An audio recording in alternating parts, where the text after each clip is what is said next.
LiteFinance, the world of financial freedom.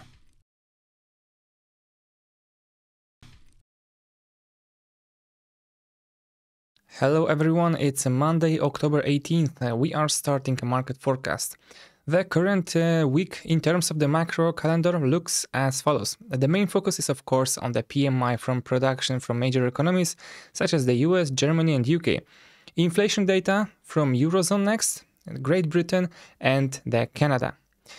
And on top of that we will get the Beige Book. And from those of you who don't know, the Beige Book is a qualitative report. Each of the 12 regional Fed banks conduct interviews with local business leaders, economists, bankers in the region and other market participants and creates one chapter for Beige Book. Each chapter is then broken down into different sections. The report is released 2 weeks before each meeting of the FOMC, which is the Fed body that sets the goals of monetary policy and interest rates.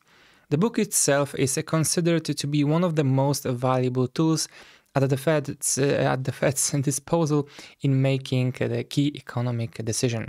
Overnight, we got data from China on Chinese GDP, which slowed significantly, dropping well below pre-pandemic levels to 4.9%, which is still an impressive number anyway. China has a problem with the energy production recently. The world economy returns to full speed after the pandemic. Companies are trying to rebuild broken supply chains, but it may still take some time. And so far, demand for products from China is huge, which cause problems for local factories to meet orders. Apart from the China data, we received inflation data from New Zealand, where inflation increased significantly in annual terms as well as a quarter to quarter. We will see the first effects of the rate hike after the New Year for quarter figures. Although we know that this will only settle down after a reorganization of supply chain problems and energy costs.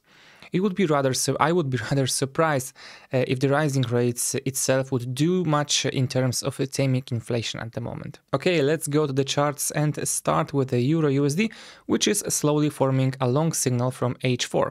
On the lower time frames, there is nothing specific, no signals can be seen.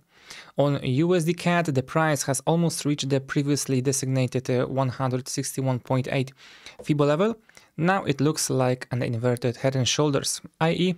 a scenario with a northward movement, entering at the intersection of the neckline. Euro-Pound is still looking downward on higher horizons, until we check M30 and M15 to see a signal for a small long at around 20 to 30 pips at this point.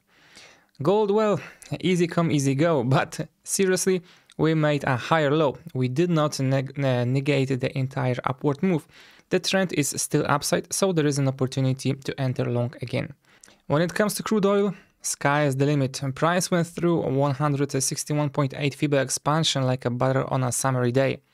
So far there is nothing to look for here in terms of shorts, only longs on pullbacks, which are almost not that common at the moment.